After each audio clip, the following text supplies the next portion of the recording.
에베소서 3장 14절로 21절 신약 313페이지쯤에 있습니다. 우리 함께 합독으로 읽겠습니다. 이러므로 내가 하늘과 땅에 있는 각 족속에게 이름을 주신 아버지 앞에 무릎을 꿇고 비노니 그의 영광의 풍성함을 따라 그의 성령으로 말미암아 너희 속사람을 능력으로 강건하게 하시오며 믿음으로 말미암아 그리스도께서 너희 마음에 계시게 하시옵고 너희가 사랑 가운데서 뿌리가 박히고 터가 굳어져서 능히 모든 성도와 함께 지식에 넘치는 그리스도의 사랑을 알고 그 너비와 길이와 높이와 깊이가 어떠함을 깨달아 하나님의 모든 충만하신 것으로 너희에게 충만하게 하시기를 구하노라. 우리 가운데서 역사하시는 능력대로 우리가 구하거나 생각하는 모든 것에 더 넘치도록 능히 하실 이에게 교회 안에서와 그리스도 예수 안에서 영광이 대대로 영원 무궁하기를 원하노라. 아멘. 할렐루야. 주님의 은혜와 평강이 여러분에게 함께 하시기를 바랍니다. 네, 오늘은 계속 기도에 대한 말씀 나누는데요. 교회를 위한 바울의 기도, 교회를 위한 바울의 기도라는 제목으로 함께 은혜 나누기를 원합니다.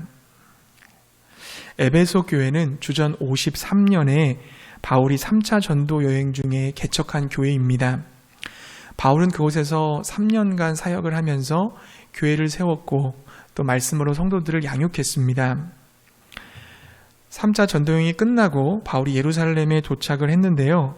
근데 그 예루살렘에 있었던 유대인들은 예수 그리스도를 전하고 있는 바울을 죽이려는 계획을 세우고 있었습니다.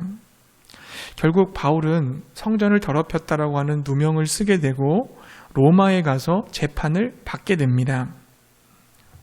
로마에 도착한 바울은 비교적 자유로운 가택연금 상태로 2년 동안 셋집에 유하면서 찾아오는 많은 사람들에게 복음을 전했고 또 말씀을 가르쳤습니다. 그러던 중에 바울이 자신이 개척한 교회들에 대해서 편지를 쓸 마음이 생겼습니다. 그래서 로마 감옥에서 쓴 편지 4개의 편지가 있는데 그것이 빌립보서, 에베소서, 골로새서, 빌레몬서입니다. 이 4개의 편지를 우리는 옥중서신이라고 얘기합니다. 바울이 감옥에 갇힌 상태로 썼기 때문에 그런 거죠. 오늘 본문은 그 중에 하나 에베소서인데요. 에베소서의 내용을 좀 살펴보면 바울은 성부, 성자, 성령 하나님의 그 놀라우신 구원의 그 계획에 대해서 찬양을 하고 있습니다. 그 구원의 은혜를 너희들 에베소 교인들이 받았고 이제 하나님과 화평하게 되었기 때문에 이제 그리스도인답게 살아가야 된다는 것을 말씀하고 있는 거죠. 그래서 그것은 어떻게 할 수 있는 거냐면 옛사람을 벗고 새사람을 입는 일이고 예수 그리스도의 장성한 분량에까지 자라나는 일이다. 그렇게 가르치고 있어요. 그것을 실천할 수 있는 삶의 현장이 어디냐면 가정과 직장이라는 겁니다. 거기서 그리스도인으로서 어떻게 살아가야 되는지를 바울은 자세히 가르쳤습니다. 무엇보다도 그리스도인은 사탄과의 영적 전쟁에 놓여져 있기 때문에 늘 깨어서 하나님의 전신갑주 입고 기도하라라고 당부까지 하였습니다. 이것이 에베소서의 대략적인 내용이죠. 오늘 우리가 읽은 본문은 바울이 에베소 교회 성도들에게 쓰는 그런 편지 내용 중에서 기도에 대한 부분을 다루고 있습니다. 자, 14절과 15절 말씀을 우리 같이 한번 읽어볼게요. 14절, 15절 함께 읽겠습니다. 이러함으로 내가 하늘과 땅에 있는 각 족속에게 이름을 주신 아버지 앞에 무릎을 꿇고 비노니. 아멘. 이렇게 했죠. 바울은 하늘과 땅의 모든 족속에게 이름을 주신 하나님께 기도하고 있는 겁니다. 이름을 줬다는 것은 단순히 호칭 부여가 아니라 그를 존재하게 만들었다는 거죠. 그러니까 하나님이 창조주 하나님이신 것을 지금 나타내고 있는 겁니다. 또한 바울은 하나님을 아버지라고 부르며 기도하고 있습니다. 하나님을 아버지라고 부르는 이유는 왜 그렇습니까? 예수 그리스도 안에서 자신이 하나님의 자녀가 되었기 때문인 거죠. 바울 자신만 하나님의 자녀가 된 것이 아니라 에베소 교회에 속해 있는 그 성도들도 예수님을 믿어서 하나님의 자녀가 다 되었습니다. 즉 바울과 교회 성도들은 한 분 하나님을 믿고 있는 영적인 가족이었던 거죠. 바울은 창조주이면서 아버지가 되시는 하나님께 에베소 교회를 위해서 기도하고 있습니다. 예수 안에서 새로운 피조물이 되어졌고 함께 하나님 나라의 가족이 된 지체들을 위해서 지금 기도하고 있는 것입니다. 그럼 바울이 에베소 교회 성도들을 영적인 가족으로 생각을 하고 기도했다고 한다면 우리도 마찬가지로 온누리 교회에 속해 있는 성도들을 가족이라고 여기고 영적 가족이라고 생각하고 기도해야 될 줄로 믿습니다. 우리가 예수님을 믿을 때 하나님은 우리의 아버지가 되시는 거잖아요. 그리고 우리들은 하나님의 자녀가 되고 우리끼리는 형제와 자매가 되는 것입니다. 교회는 말 그대로 하나님의 가족들의 모임인 것입니다. 하나님은 과거, 현재, 미래에 속해 있는 그 모든 그리스도인들 다 포함해서 나의 가족들이다 이렇게 말씀해 주시는 거죠. 그러나 여러분, 모든 사람들이 다 하나님의 가족이 되는 것은 아닙니다. 하나님의 자녀가 되는 것은 아니에요. 오직 예수 그리스도를 믿음으로 말미암아 거듭나야지만 하나님의 자녀, 가족이 될 수 있는 것입니다. 에베소서 1장 5절은 이렇게 증거를 하죠. 그 기쁘신 뜻대로 우리를 예정하사 예수 그리스도로 말미암아 자기의 아들들이 되게 하셨으니. 아멘. 사랑하는 성도님들, 하나님께서 우리를 자녀로 부르셔서 하나님의 가족이 되게 하셨다면 우리는 서로를 위해서 기도하는 것이 마땅하지 않겠습니까? 우리의 기도 제목 중에 여러분 상당한 부분을 차지하는 것이 우리 육신의 가족들의 필요를 위한 기도 제목일 거예요. 육신의 가족들을 위해서 기도하는 것처럼 마찬가지로 우리가 영적인 가족들의 필요를 위해서도 기도해야 될 줄로 믿습니다. 두 가족 중에 어디가 더 중요할까요? 우리 육신의 가족과 영적인 가족이 있을 때 어느 가족이 더 중요성을 가지겠습니까? 육적인 가족보다는 영적인 가족이 더 영원합니다. 이 세상에서 우리의 가족은 하나님이 주신 멋진 선물이지만 일시적이고 때로는 멀어지고 그리고 나이가 들고 죽음으로 그 관계가 깨어질 수도 있습니다. 반면에 영적인 가족은 어떻습니까? 다른 믿는 사람들과의 관계는 영원토록 계속돼요. 훨씬 강한 유대 관계고 피로 맺어진 것보다 더 강력하고 더 시간적으로도 영원합니다. 따라서 육적인 가족에 대해 관심을 가지고 사랑하고 기도하는 것만큼이나 영적인 가족들에 대해서도 관심을 가지고 기도하고 사랑해줘야 될 줄로 믿습니다. 우리가 영적인 가족들을 위해서 기도해 줘야 되는 이유 중에 한 가지는 그 영적인 가족들과 함께 하나님께서는 우리가 성장하기를 기대하시기 때문인 거죠. 함께 자라가기를 바라시는 겁니다. 성경은 홀로 있는 그리스도인에 대해서 단 한 번도 언급하신 적이 없습니다. 내 자신은 예수님과 개인적인 관계를 맺게 되지만 하나님은 그것이 사적인 일이 되도록 계획하지는 않으셨다는 거죠. 하나님의 가족 안에서 우리는 다른 믿는 사람들과 연결되어져 있고 우리는 영원히 서로에게 속하게 되었습니다. 로마서 12장 5절 말씀은 이렇게 기록합니다. 이와 같이 우리 많은 사람이 그리스도 안에서 한 몸이 되어 서로 지체가 되었느니라. 각자 지체가 되었다. 우리 각자는 예수님 몸에 붙어있는 지체라는 거예요. 각 지체들이 서로 함께 붙어있을 때 성장이 가능한 것입니다. 여러분, 에베소서 4장 16절 말씀도 보게 되면 이렇게 돼 있어요.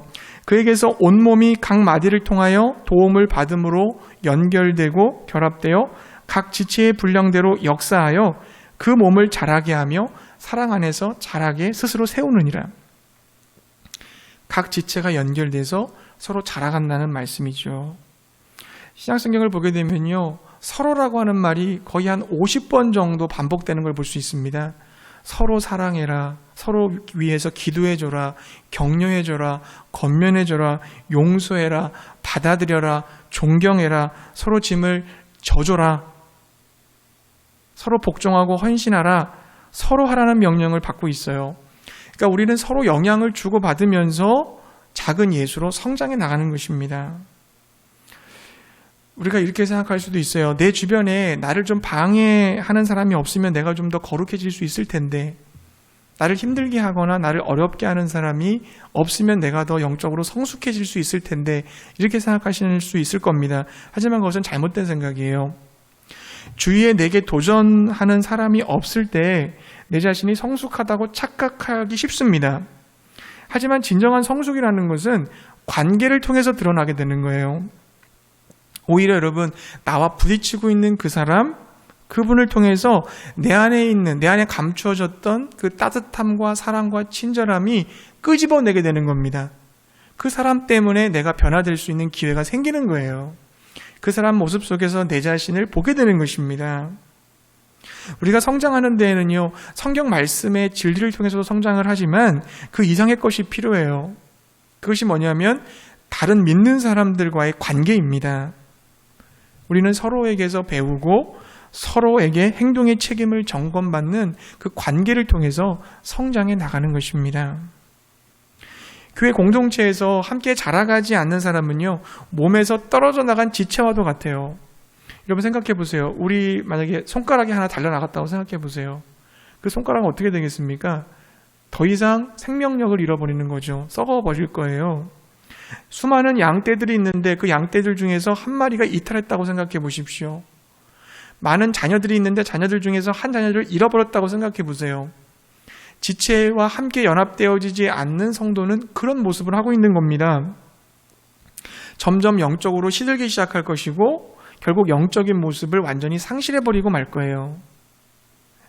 그러므로 하나님의 가족 공동체인 교회에서 서로 여러분 교제하시기 바랍니다. 그 교제를 통해서 하나님이 기뻐하시는 그리스도를 닮은 사람, 예수 그리스도의 제자로 성숙해 가시기 바랍니다. 우리는 서로를 필요로 해요. 우리는 서로를 위해서 기도해 줘야 됩니다. 상대방이 성숙하는 것이고 내가 성숙하는 것이고 상대방이 승리하는 것이고 내가 승리하는 것입니다. 우리는 예수 생명으로 하나로 연결되어진 유기체라는 것을 여러분 기억하시기 바랍니다. 그래서 여러분 우리 서로를 위해서 기도해 줘야 돼요. 우리 여기서 한 걸음 더 나아가서요. 교회 안에서 서로를 성장시킬 수 있는 교제의 바른 모습은 어떠해야 될까를 한번 생각해 봤으면 좋겠어요. 우리가 교제할 때 대부분 다 이렇게 생각해요. 교제는 그냥 가벼운 대화를 나누고 음식을 먹고 함께 어울리며 시간을 보내는 것. 이걸 교제라고 생각을 합니다. 그러나 성경에서 말하는 교제는 뭐라고 얘기하고 있냐면 함께 삶을 경험하는 것이다. 그렇게 말을 합니다. 함께 삶을 경험하는 것이 진정한 교제라는 거죠. 그러면 함께 삶을 경험하는 게 뭘까? 세 가지 정도로 정리해 볼 수 있을 것 같아요. 첫 번째는 뭐냐면 진정한 교제에는 진실함이 있어야 된다는 겁니다. 진실함, 진정성, 진심 이게 있어야 돼요. 그러니까 이것은 사람들이 자신의 삶에서 일어나고 있는 일들을 진실하게 이야기하는 것을 말해요. 나의 상처를 나누고 그리고 나의 감정을 표현하고 내 실패를 고백하고 두려움을 시인하고 약점을 깨닫고 내 기도 제목을 같이 나눌 수 있는 공동체. 그게 진정한 교제예요. 만약에 우리가 진실을 숨기고 그리고 좀 가식적인 모습을 보이면서 내 본래의 모습을 감추고 방어적인 태도를 취하고 가식적인 친절을 베푼다면 그래서 그것은 진정한 교제를 해치는 모습이 되는 겁니다. 물론 여러분 내 자신을 오픈하고 보여준다는 것은 위험 부담이 있는 거예요. 정말 용기가 필요한 일이고 때로는 겸손한 사람이 그렇게 할 수가 있습니다. 그러나 여러분 진실함을 가지고 진정성 있게 서로 대화를 나누기 시작할 때 우리는 영적인 성숙과 변화를 경험하게 될 줄 믿습니다. 진실함이 있어야 돼요. 교제할 때. 두 번째 뭐가 필요하냐면요. 진정한 교제는 공감이 있어야 됩니다. 공감.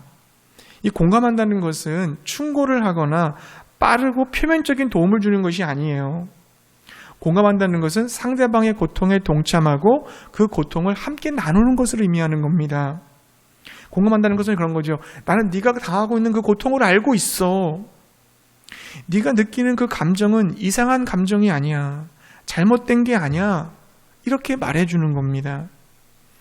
공감을 하게 되면요. 상대방이 느끼는 유익이 두 가지가 있는데 상대방이 뭐라고 느끼게 되냐면 내가 이해받고 있구나. 이걸 느끼게 돼요. 그리고 또 한 가지 뭐냐면 내 감정은 잘못된 게 아니구나. 이거를 이해하게 됩니다. 이거를 알게 됩니다. 그래서 감정의 정당성을 확인받는 거죠.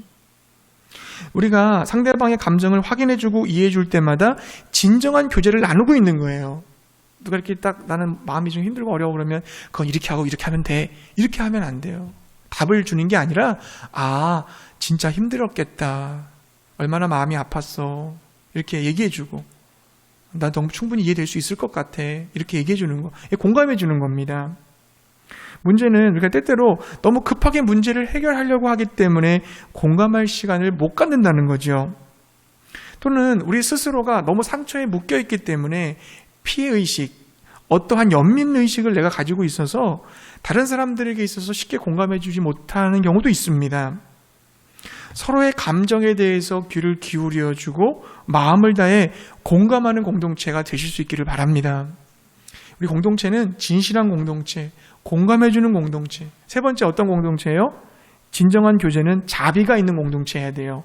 자비. 여러분 우리 모두는 다 자비가 필요한 사람들이에요. 우리 모두 다 흔들리고 넘어지고 실수 안 하는 사람이 어디 있습니까? 우리 다 연약하고 부족해서 늘 넘어지고 실수한단 말이죠. 그리고 또다시 제자리로 오기 위해서는 어때요? 누군가의 도움을 또 필요로 합니다. 우리는 서로에게 그래서 자비를 베풀어야 되고 서로에게 그것을 베풀고 나도 그 자비를 받을 수 있어야 되는 거예요. 여러분 우리가 불완전한 죄인끼리 모여서 이렇게 교제를 하다 보면요. 의식적이건 무의식적이건 상대방에게 상처를 줄 수 있어요. 그럴 수 있습니다. 그때 우리 어떻게 돼요? 서로를 용서해 줘야 됩니다. 용서 없이는 진정한 교제를 나눌 수가 없어요. 여러분 말씀해 보면요. 누가 누구에게 불만이 있거든 서로 용납하여 피차 용서하되 주께서 너희를 용서하신 것 같이 너희도 그리하고. 골로새서 3장 13절 말씀이에요. 주님께서 우리를 용서하신 것처럼 너희도 그렇게 서로를 용서해라.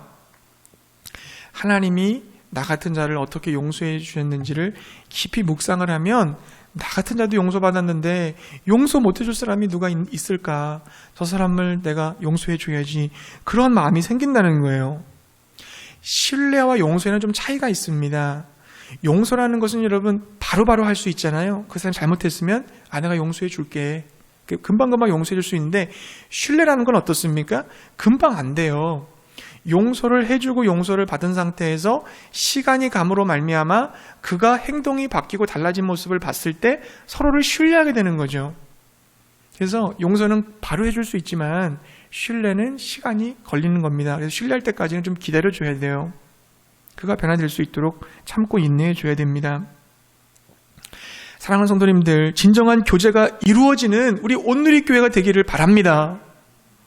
정말 그러기 위해서 서로 기도해 줄 수 있기를 바라요. 서로 우리가 진정성, 진실됨을 가지고 상대방의 아픔에 진짜 공감해 주고 서로를 긍휼히 여기고 불쌍히 여기고 자비를 가지고 용서해 줄 수 있는 공동체가 되기를 바랍니다. 그러면 하나님이 기뻐하시는 아름다운 하나님의 가족 공동체가 될 줄로 믿습니다. 여러분 그렇다면 하나님의 가족 공동체인 교회가 서로 진정한 교제를 나누며 성장해 갈 수 있도록 우리는 어떻게 기도해야 될까요?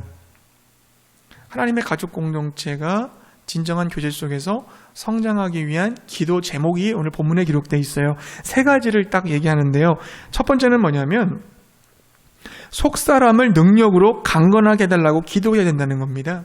속사람을 능력으로 강건하게 해주십시오라고 하나님께 기도해야 된다는 거죠.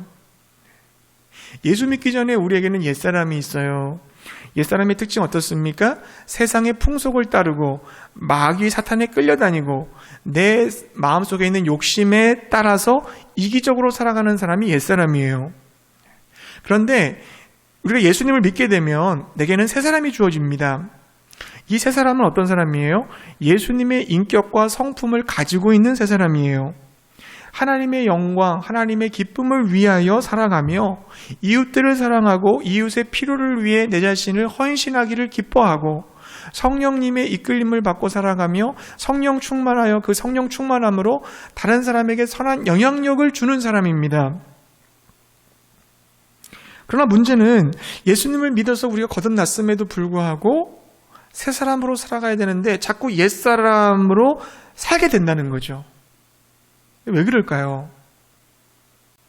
우리가 예수님의 생명을 가지고 새 사람이 되어 예수님의 제자가 되었지만 작은 예수로서 살아가는 데까지는 역시 시간이 걸리는 문제입니다.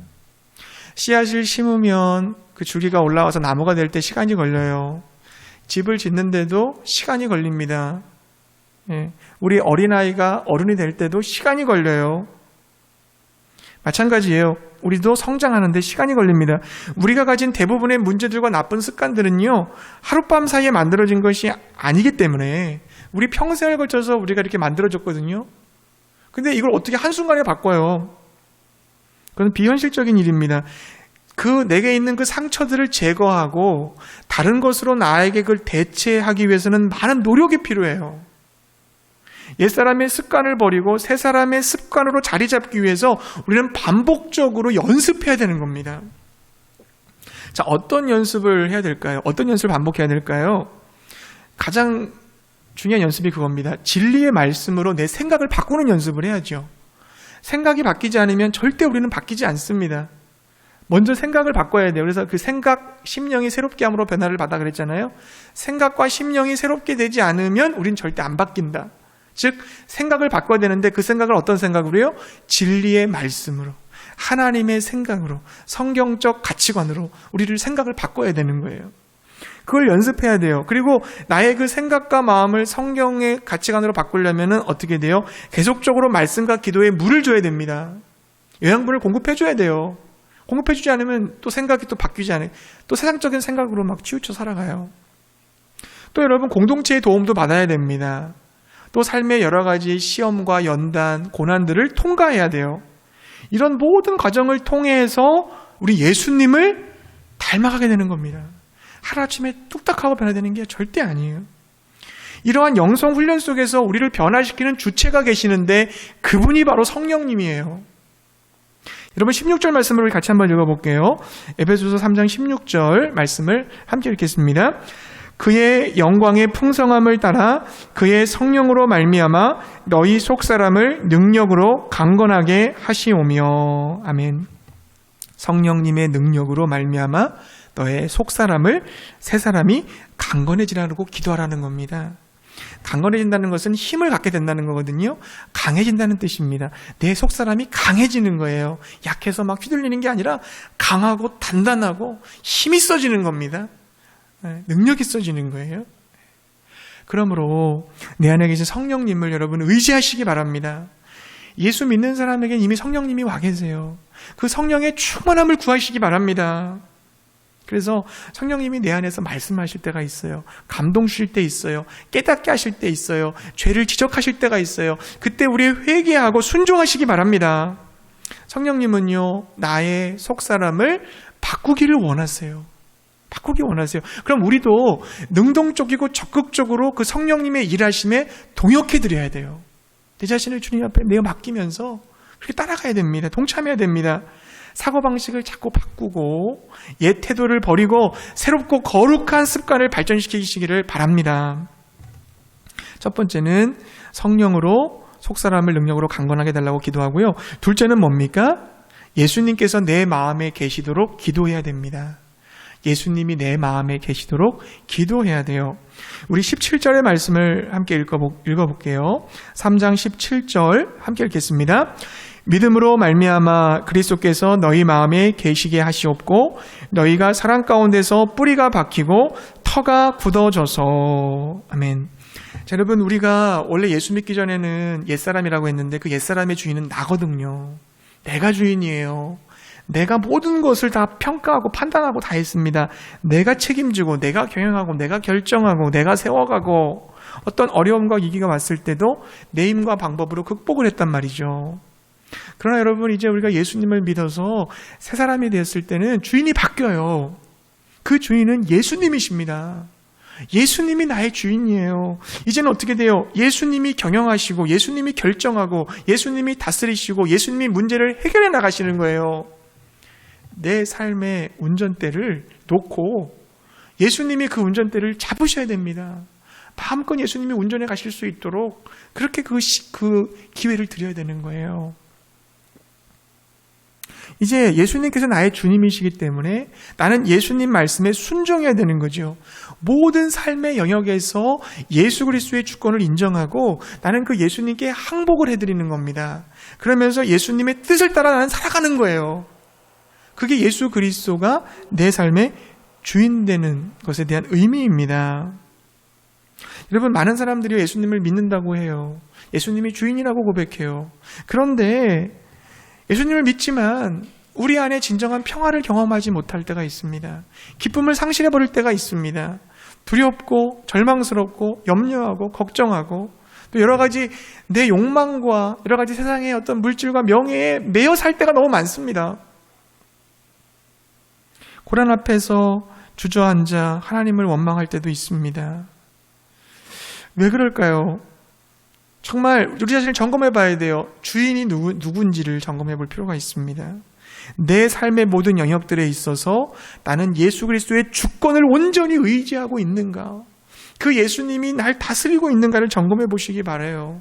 주님, 이 부분은 절대로 포기 못해요. 이건 내가 하고 싶어요. 내 뜻대로 할 거예요 라고 하고 있는 부분이 없는지를 점검해 보시기를 바랍니다. 내 생각, 나의 욕구, 나의 취미, 나의 일, 나의 쉼, 나의 상처, 죄에 대한 부분에 대해서 내가 주인 된 삶을 내려놓고 예수님이 주인 되심을 선포하시기 바랍니다.